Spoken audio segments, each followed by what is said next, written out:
Masih bersama saya Elvolia, pemirsa, kembali kami sampaikan 3 berita utama Kaltim hari ini. Sebuah mobil yang diparkir di halaman gereja di Samarinda tiba-tiba terbakar.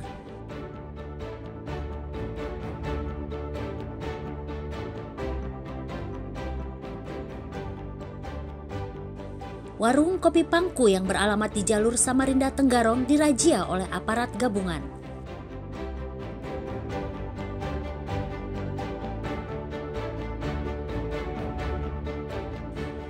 Seniman dari 2 daerah yakni dari Balikpapan dan Palu berkolaborasi dengan memamerkan berbagai karya seni menarik.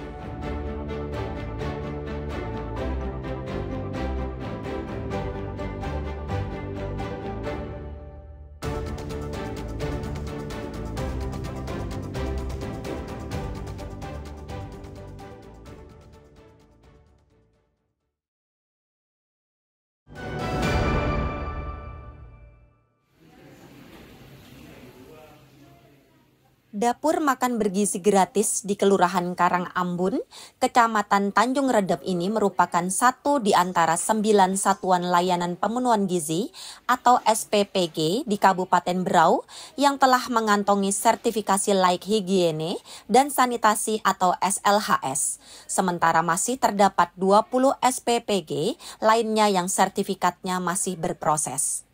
Pihak Dinas Kesehatan memastikan telah membentuk tim percepatan penerbitan sertifikat layak higiene dan sanitasi bagi seluruh dapur MBG di Berau. Untuk mendapatkan sertifikat tersebut, dapur-dapur harus lolos dari berbagai tahapan, seperti pelatihan keamanan pangan, pemeriksaan kesehatan bagi petugas, inspeksi kesehatan lingkungan dapur, serta pemeriksaan sampel makanan.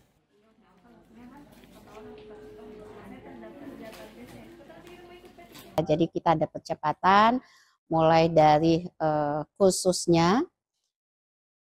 atau pelatihan keamanan pangan bagi relawan. Setelah itu ada pemeriksaan kesehatannya hepatitis A, kemudian TB, kemudian rectal swab, ya. Kemudian kita lakukan IKL, inspeksi kesehatan lingkungan. Nah, tempatnya inspeksi kesehatan lingkungan nilainya minimal 80, setelah itu kita lakukan pemeriksaan sampel dan usap alat. Ya. Semua memenuhi syarat, kemudian kita terbitkan sertifikat layak hygiene. Seluruh dapur SPPG di Berau wajib memiliki sertifikat layak higiene dan sanitasi. Tujuannya agar seluruh makanan yang diolah untuk para murid layak konsumsi, mulai tahapan pemasakan hingga penyajian. Miko Gusti dan Amir Hamzah melaporkan dari Kabupaten Berau.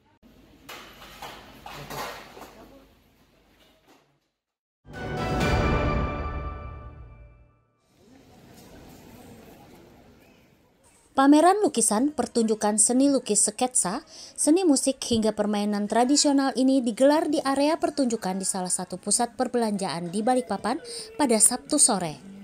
Sedangkan pesertanya berasal dari 2 kota, yakni Palu dan Balikpapan. Ketua Panitia menyatakan pagelaran seni lukis dari 2 wilayah ini sudah 2 kali digelar. Sedangkan seni yang dipertunjukkan mulai dari pentas seni musik, teatrikal, seni lukis, dan lain-lain. Tercatat sebanyak 150 seniman yang turut ambil bagian di acara tersebut.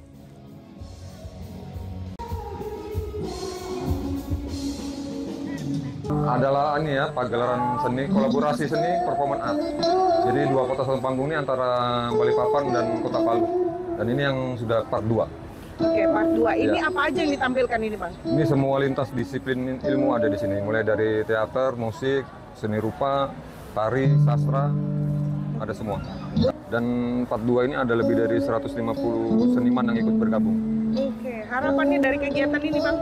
Harapannya kita ada kunjungan balasan. Kepala Disparpora Balikpapan menilai langkah yang dilakukan oleh para seniman dari 2 wilayah itu mampu memberikan hiburan bagi masyarakat. Pihak Dispora menyambutnya dengan senang lantaran kegiatan tersebut digelar atas swadaya para seniman.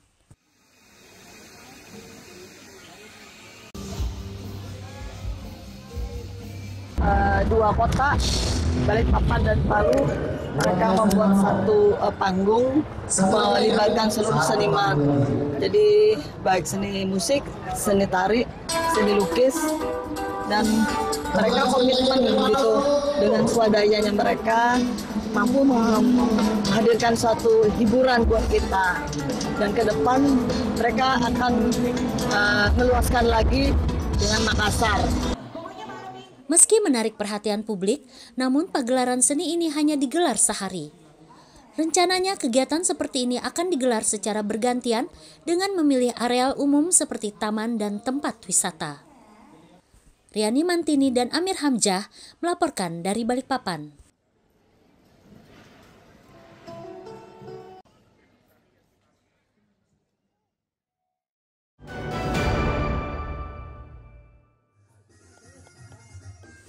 Sebanyak 30 orang nelayan di Kabupaten Malinau tengah mengikuti lomba merangkai jala tradisional. Selain untuk memberikan kesempatan kepada para nelayan untuk mengukur kemampuan, lomba ini juga menjadi ajang silaturahmi antar nelayan. Dari 30 nelayan yang mengikuti lomba, mereka dibagi menjadi 10 kelompok dan setiap kelompoknya terdiri dari 3 orang. Untuk bisa memenangkan lomba, para nelayan harus merajut jala dengan cepat, rapi, kuat, dan tidak mudah kusut. Setelah melalui penjurian, kelompok nelayan Ulun Taka akhirnya berhasil menjadi juara pertama. Alhamdulillah kami mendapat juara 1 untuk kedepannya dan juga bisa maju terus dalam untuk memperingati merangkai jala ini. Adapun lomba ini kami adakan, maksud dan tujuan lomba nelayan ini melestarikan budaya nelayan tradisional, meningkatkan kesejahteraan nelayan, dan meningkatkan produktivitas hasil nelayan itu sendiri.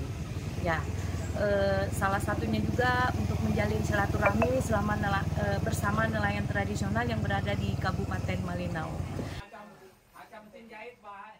Kegiatan yang diadakan oleh Komite Nelayan Tradisional Indonesia atau KNTI Malinau ini menjadi salah satu bagian dari upaya untuk melestarikan nelayan tradisional yang mencari ikan di sekitar sungai. Mustafa dan Amir Hamzah melaporkan dari Malinau, Kalimantan Utara.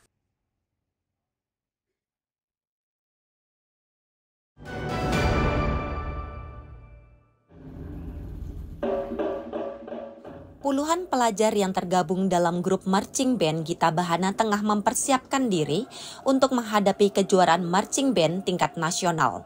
Upaya tersebut dilakukan setelah mereka berhasil memenangkan kejuaraan marching band di tingkat Provinsi Kaltim 2025.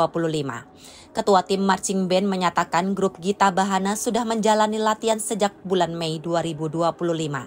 Dari kerja keras yang telah dilakukan, kelompok ini berharap bisa meraih juara umum di tingkat nasional.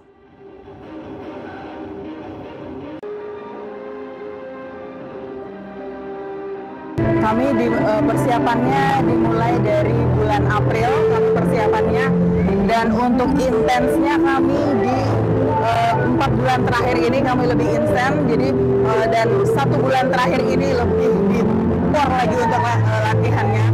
Tujuannya memang ingin mendapatkan 22 medali di sana, karena ada lebih dari berapa enam mata lomba di sana. Jadi kami mengharapkan kami harus bisa menyabet juara di sana, karena ini selain membawa nama SMP Negeri 1 Balikpapan, MPGB Gita Bahana, juga membawa nama Kota Balikpapan dan Kalimantan Timur tentunya. Selain penampilan grup marching band, latihan ini pun disertai dengan kompetisi individual, yakni kategori color guard individual atau seni tarian pada marching band dengan bendera. Di antara peserta mengaku sangat senang bisa terlibat di lomba tersebut. Bahkan demi bisa meraih hasil maksimal, persiapannya dilakukan selama 6 bulan.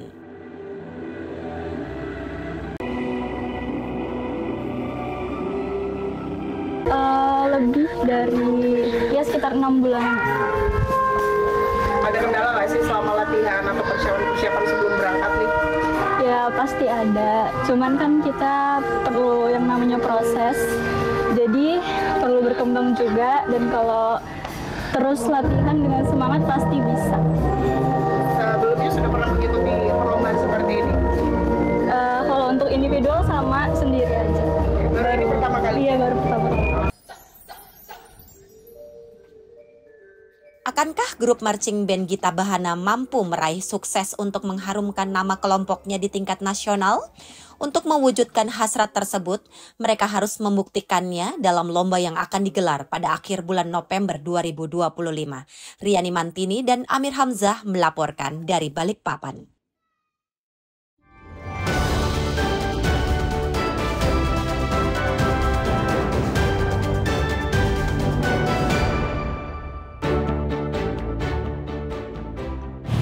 Pemirsa, berita tadi sekaligus menutup perjumpaan kita kali ini.